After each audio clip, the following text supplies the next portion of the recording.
All right, hi, hello. I'm Haley, and this is the Witch's Lair. Welcome back.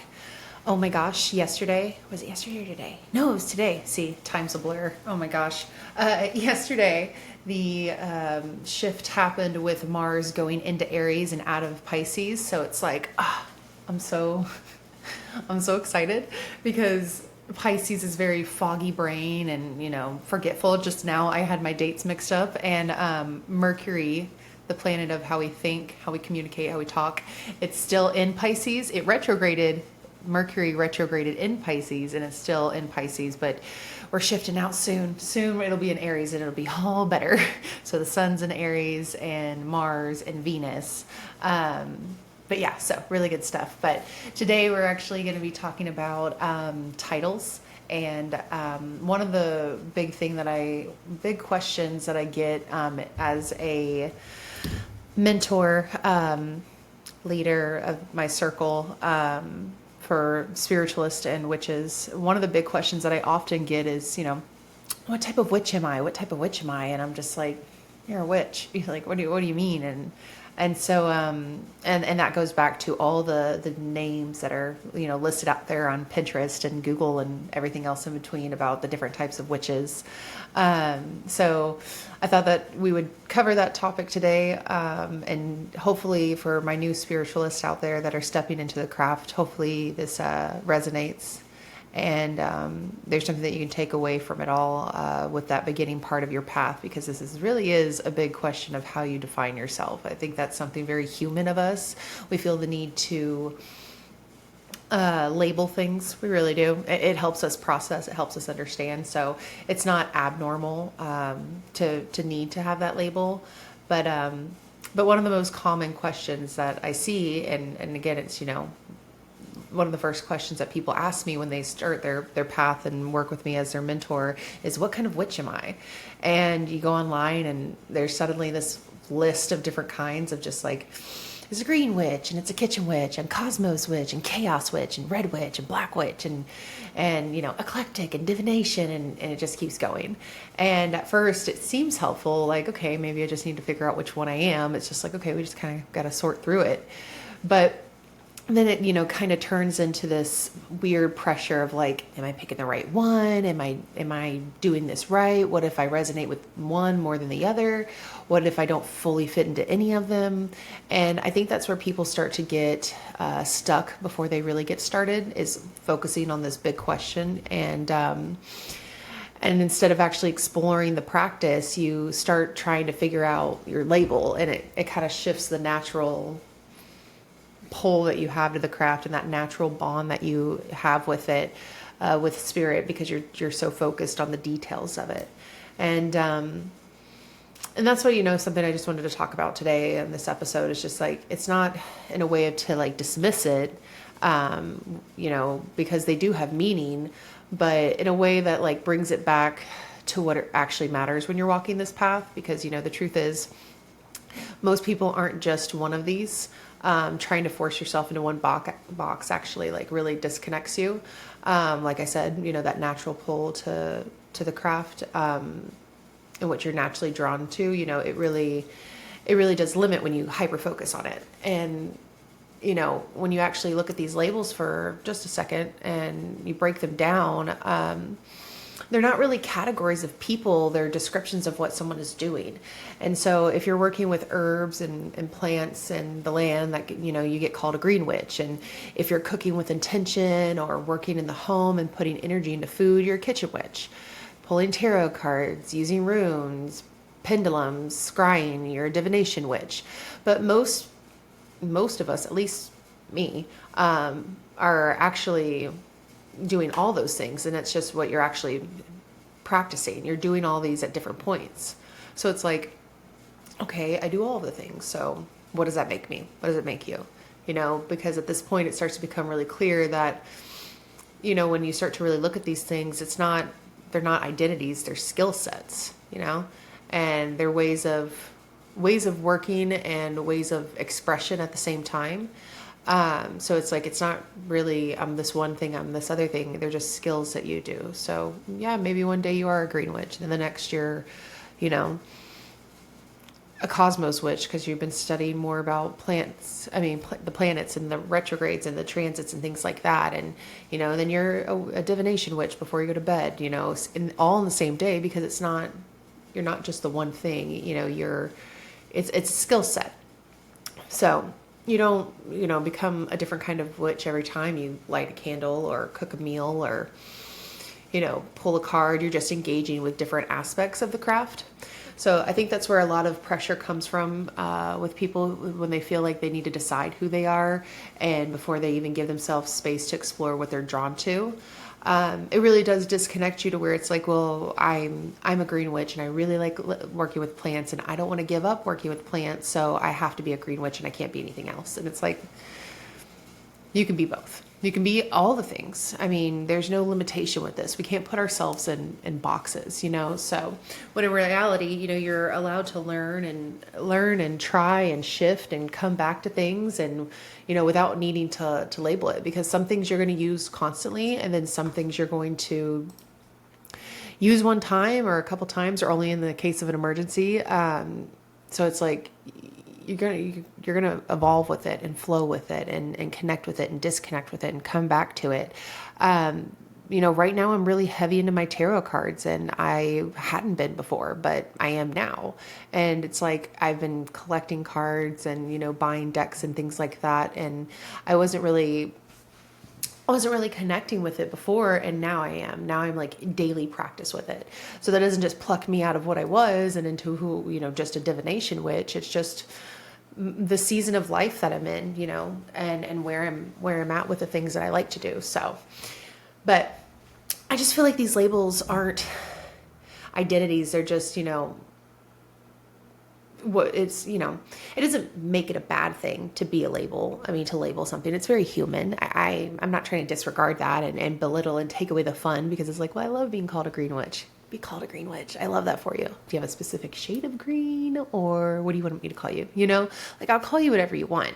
I just don't want you to dwell on, well, the self-judgment of it all, of like, well, I was saying I was a green witch, but now you think about it, yeah, I guess I do this, and I shouldn't be calling myself that. And it's like, it's not a bad thing. I think it's just really human, because, you're stepping into something new, and, especially with the craft where, there's not one clear path. You want something to hold on to, because there's so much going on. So it's like, well, at least I can define this, I think that's also something I see a lot with my newbies, is they get so overwhelmed with all the different facets that come with the metaphysical and the occult, that they get, wrapped up in it, and they forget, that it's all evolving. So they need to grab onto something and ground themselves and label something, and then, label yourself that, and then change it.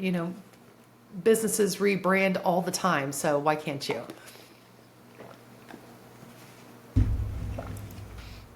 But I get, why you would want to hold on to it, because when you start out your path, you want to know you're doing it right, and you want to feel like you belong somewhere, and you want some kind of structure and something that tells you, okay, this is where I fit, And I know that's really hard in the beginning, because imposter syndrome is just really, really real. And it can really eat you up when you start out on the craft, because you kind of judge yourself because everybody's judged you in your path. So as you're sitting there calling yourself a witch and getting excited about these things, you start, self-negative talking, of saying things like, you're so full of shit. This isn't real. This is bullshit. Da, da, da, da. Like, get a grip, whatever. All these landfill emotions that you're saying just because somebody said it to you one time before in another shade, they're there. And so labeling yourself and putting yourself in a category makes you feel like you belong to something. And that's okay. So, because it can feel overwhelming, and that's understandable. It's like you're floating in it, trying things and second guessing yourself, and wondering if you're missing something or doing something wrong. So, you add in all that second guessing with the influences of social media and people who have clearly defined their stuff, very labeled and very, this is what I am, because it's like in your face, and it's on TikTok and it's on Instagram and what have you. I bet even me, with like how I live as a witch, and I post about it online and in my women's circle, I bet there's times where it's like, wow, she's really in your face about it. I need to stand a little taller and do that too. And it's like, solidarity is a thing, man. Low key craft is a thing. Keeping your craft to yourself is very much a tradition that's been around for ages, just because it's a sacred path. It's a sacred connection. And so to keep it, intimate with yourself and keep it private with yourself, I think is equally as powerful as standing up and throwing it in somebody's face, So when you see all these things online with these people who are expressing themselves in these ways, it starts to feel like you're supposed to be doing the same thing too. And that's the thing with the craft, is that like, it's not something you're meant to perfectly organize and categorize. And before, you start, I'm so sorry, Virgos and Capricorns and Aquariuses, you can't always organize it and label it and categorize it and color code it. It's something you experience and you interact with and you build a relationship with over time. And it's constantly evolving, just like the wheel of the year, and highs and lows, ebbs and flows, and actives and inactives. I mean, it's a path. It's not a one-way road. It's definitely not. And when you realize that, the question starts to shift from what am I supposed to be to something a lot more important, I feel, which is, how do I know this is something I'm actually meant to step into? Like, no more of like, am I supposed to be this? How do I know that this is for me? Which ways does it resonate for me? How does it make me feel? Where do I find my power with it? What does it actually do for me that's not performative? How do I know? And so, I think a lot of people expect there to be some kind of moment, like a sign or a realization, or, someone to tell them, yes, you're a witch, but it's not really how it works, unfortunately, as much as we would like some external confirmation that makes it official. There's no point when you suddenly become a witch that you just hit like some milestone. It's like, okay, I did it. I'm here. Now I am one. It's like, it's just something you step into. It's something that you choose to build. You just own it one day and step into it and own it fully, 100%. Own that shit. Say it with your chest. Say it a little louder. I feel like once I got into the attitude of just like, and what? It's like, oh, you're a witch? Yeah, and what? What? I'm not doing anything wrong. What? So once you make that step to choose it, to build it, there's something, there's something sacred about that. And if you're someone who is intentionally working with energy, paying attention to cycles and noticing patterns, setting intention and watching how it moves through your life, if you're already doing all those things as a person, you're already engaging with something that aligns with the craft. You already are alchemizing and creating. It can be that simple. It's not about what you call yourself. It's about how you move and how you observe and how you interact with what's around you and within you. And there's this part of it that a lot of people don't realize, that you don't need permission to begin. Nobody comes up to you and taps you on the shoulder and is just like, yes, okay, now you're a witch. It's like, you just have to decide to engage with it. And you can still question it and you can still feel unsure about it, but that doesn't mean that you're not meant to move with it. It just means that you're learning how to trust yourself in it. So, the craft isn't something that is handed to you. It's something that you participate in. And that's also why things like titles and lineage and where you come from don't actually define whether this is for you or not. And I think that's where like lineage, titles, and I come from a line of, and that wonderful start of a conversation with somebody, and where they're like, I am a third, sixth, twice removed, second generation of the witches who were burned at Salem, blah, blah, blah, good, goody, even though they weren't technically witches, they were just accused. But those people are out there, and I hate to say that I roll my eyes every time I hear it. And that's not fair to them, because if you are from a line of hereditary witches, I love that. That's so respectful. I love my women's circle and the older generations of women that come out and we blend together. So for you to sit there and have a heritage and be a hereditary witch and have a lineage and have elder women sharing light and sharing knowledge and teaching you all those things, and you didn't have to get your shit off Google and books in the hard way and the solidarity way, I love that for you. I want to be very clear that those things are very, very meaningful. I do mean that. But for the people who don't come from those lineages and try to step into this, you know, there are people who come from traditions and from cultures, from families where these practices have been passed down and they deserve respect, you know, but if you don't have that, it doesn't make you somehow less legitimate. And I think that's the big takeaway with this, is what I'm trying to say, is that just because you're not, you know, part of some big tradition, culture, 12th generation, whatever the fuck, it doesn't mean that you're less of a witch than the one that is, you know. And I will always say that I don't believe in high priestesses. I don't believe in higher, you know, beings like that.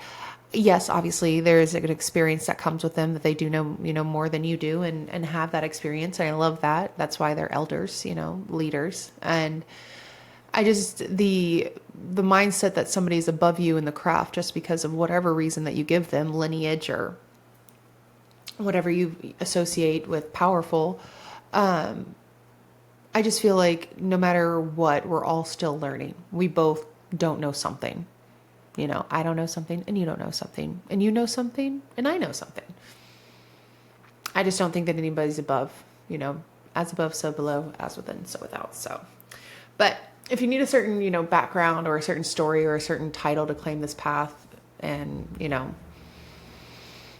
if you feel like you need to, you don't have to have any of that. You really don't. Lineage can deepen your connection, but it's not what makes you a witch.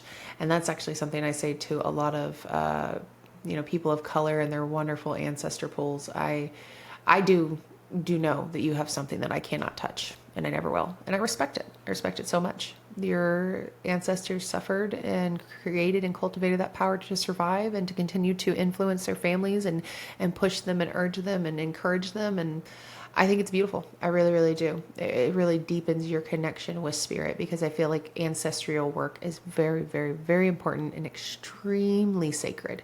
And so I always stand in awe of my friends, of people of color, because it's just like, it's beautiful. It really is. But, you know, titles can give structure, and but they don't equal embodiment. So you can call yourself anything: green witch, hedge, generational, whatever resonates. But what actually matters is how you practice, because identity doesn't equal depth. Saying something doesn't make it lived. Or on the flip side of that, someone with a lineage or no lineage, no formal title, no perfect label, can be as deeply connected and deeply intuitive and fully embodied in their practice as someone who has. So this isn't about dismissing tradition. It's about removing the idea that it's a requirement. That's my big thing. The path is something that you build through experience, through attention, through relationship, and sometimes you inherit it. Or sometimes you have to, you know, prove it to yourself. But once you actually, you know, really understand that, it takes a lot of pressure off of trying to justify why you're here, because you don't need to justify it. You just need to practice it, you know? So instead of asking, what kind of witch am I? A better practice to start is asking yourself what you're naturally drawn to. Not what it looks like, you know, online. Not what someone else told you a witch should be, you know, it's nothing like that, but what actually pulls your attention. Are you drawn to the moon, its phases, herbs, plants, tarot, just being outside, touching the earth, candles and fire and transformation, tarot and symbols, and trying to understand patterns?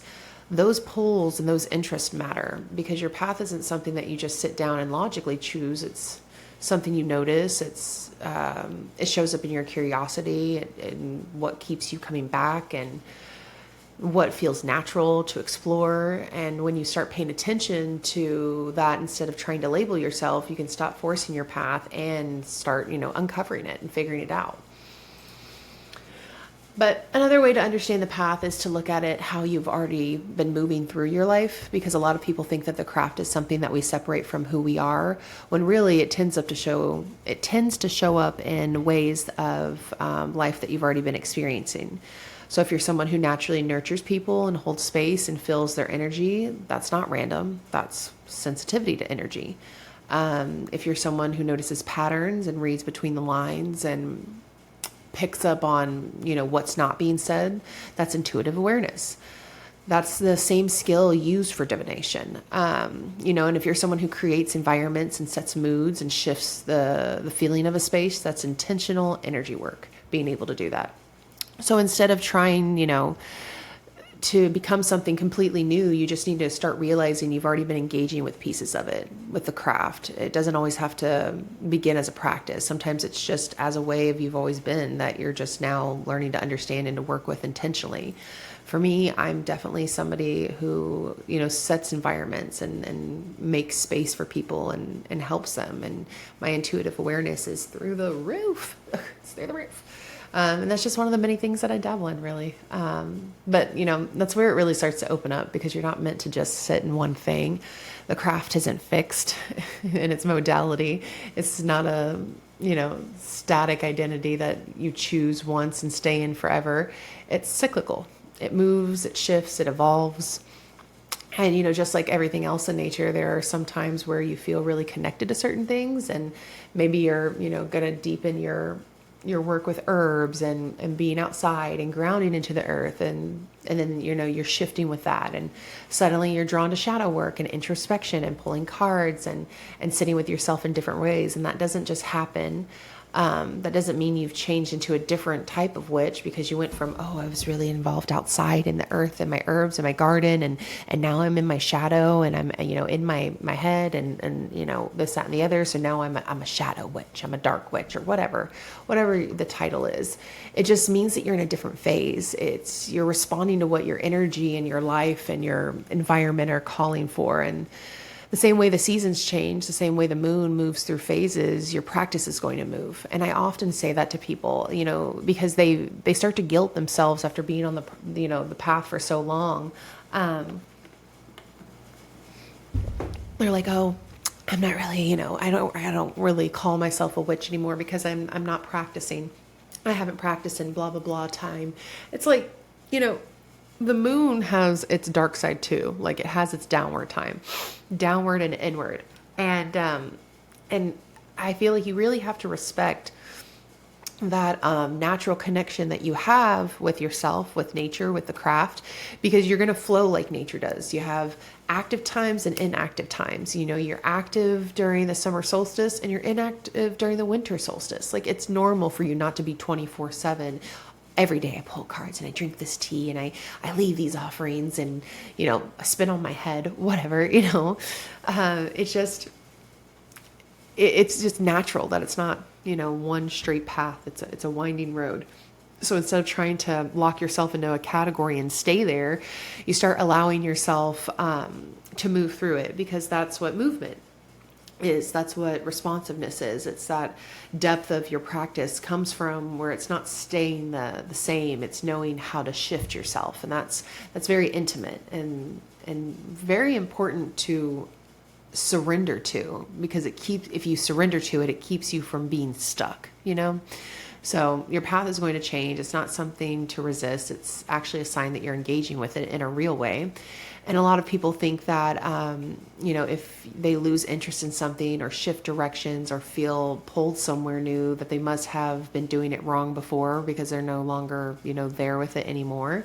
But that's not what's happening. It's not meant to stay the same. You're meant to explore and to outgrow things and to come back to things naturally. And what you're drawn to right now, you might not be drawn to a year from now. It doesn't make your practice inconsistent. It makes it alive, and it means you're paying attention. Instead of trying to find one thing to define you and hold you forever, you let your practice evolve with you, because that's the evolution of, practice. And I think that's also where it's important to be honest about something. There's a big difference between living the craft and performing it. And it's really easy to blur that line right now. You can go online and see, the craft and witchcraft and what it looks like, and the aesthetics and the tools and the setups and the perfectly curated versions of it. And without even realizing it, you can start to feel like you have to match that in order to be valid in your own practice. Like, you need to look the part and have the right things and do the right way, but the craft isn't something you perform for other people. And that's really hard to get around in this day and age, is how performative the craft can be, how performative people can be, spiritually performative people. But it's something that you experience for yourself, and it's quiet sometimes, it's messy sometimes, it doesn't always look aesthetic or put together. A lot of real work, reflection and awareness and the shifting of patterns, that doesn't just happen on display. It's sometimes very quiet. And if you ever feel like you're not witchy enough, or you're comparing your practice to what you're seeing, come back to what you're actually doing and not with how it looks. Like, this isn't about creating an image. It's about creating a relationship with yourself, with your energy, with the world around you. So if you're feeling that disconnect, it's really important to get back to like day one with it, of like, why am I doing this? Why am I engaging with this? What does this do for me? I recently, with Women's Circle last year, I told the girls in November on our last circle of the year, I was like, hey, I don't know if I'm gonna come. I don't know if I'm gonna be back, guys, next year with the circle. This might be the last of it for Daughters of the Moon. And they were just like, what? Come again? And it was because I had gone through so many relationships in that past year, platonic and romantic, that I felt like with everything that I was doing in life, and I felt like I was going through a year of people just really like judging me and putting me down and dealing with that energy. It made me not want to do Women's Circle. It made me not want to, put my energy into it. And when I got the response that I did from the girls when I talked about it, which I was not anticipating, I had to sit down with myself and be like, why did I actually start Women's Circle 4 years ago? What made me start this in the first place? Nobody just wakes up and is just like, you know what? I'm putting together a Women's Circle. I have 10 to 30 women average at my house once a month, at the least. Like, you don't just wake up and say, hey, I want 30 strangers in my house. But there was something that curated in me, and it happened. And I had to remember why I did that. And since I've done that, I've been able to re-engage with my circle and I'm creating all these different meetups, because I thought it would be good to get out of our routine once a month and try and engage more. So like doing an arts and craft night where we just hang out for a couple hours and we all work on something. Or, we're doing the Witches that Wander, where we're exploring Galveston and some of the shops down there, and we're going to meet up at a coffee shop and all loosely wander. We might all go to the shops. We might not go to every single one. Some might go to some might go to another. And then we're all going to meet up by like 3:00 in the cemetery. And because I love walking around cemeteries, I like to say read the headstones, and then also notice like zodiac sign pairings, like couples, like, oh my God, it's a Taurus and a Cancer, man, I bet they ate really good food, stuff like that.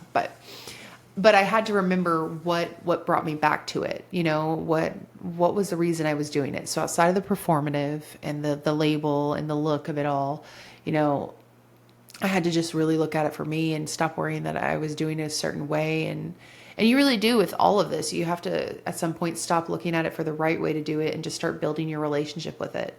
You get to say, you really do. And I think a lot of people forget that with their craft and their spiritual path. You get to say, because it's easy in the beginning to look outside of yourself and to follow what other people are doing and copy rituals and use the exact correspondence to try and, get it right. And that's not the wrong way of learning. We all start that, but it's not meant to be where you stay. At some point, your practice becomes less about following and more about connecting. What does it mean to you? What actually feels effective to you? What do you notice when you do something with intention? How does that resonate afterwards? Because, two people can do the exact same ritual and have completely different experiences with it. And that's why I love going and doing meditations with people, because I like to ask them like, oh, well, what was it like for you? Something as simple as a meditation, even, and that's just meditation. Think of all the other things. Like it's going to be different for different people.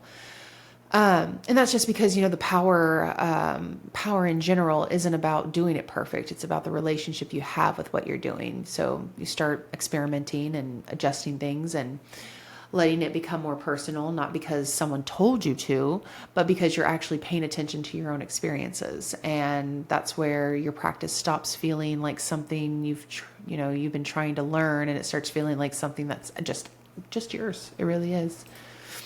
So when I come back to this question of what kind of witch am I? You know, the answer isn't a label. It's not something you pick off of a list. It's not something you have to prove. A witch isn't a category. A witch is somebody who chooses to engage with energy, with the intentions, with intention and, you know, the cycles, and actively participates in shaping their inner and outer worlds. It's someone who pays attention, who notices patterns, who works with what's seen and unseen, and in a conscious way, you know, and that's not something you earn through a title. It's something you embody through practice. So if you're asking yourself whether or not this is for you, whether or not you count or you fit in the right way, you don't need to find a label. You need to trust what you've already been drawn to, because that pull, that curiosity, that awareness, that's the beginning of it. So if you're still questioning, what kind of witch am I? Just let the question soften. Let it become less about defining yourself and more about discovering yourself, because the path was never meant to be something that you fit into. It's something you grow into. It's something you return to again and again in different ways through different seasons of your life. There's no final version of you that you have to reach before you're doing it right. You know, there's just this, as long as you're, you know, willingness to pay attention, to listen, to engage with what's unfolding within you and around you, the more you do that, the less you need a label to hold on to for yourself, because you'll know that yourself through your practice, and you'll know your rhythms and your instincts and your way of moving through it. And that's where the depth comes from. It really does. Not from naming it, but from living it. So wherever you are in this, whether you're just starting, questioning, exploring, or deepening, you're not behind, you're not missing something, you're in it, and that in itself is enough to begin. So until next time, may the sun guide you and the earth ground you.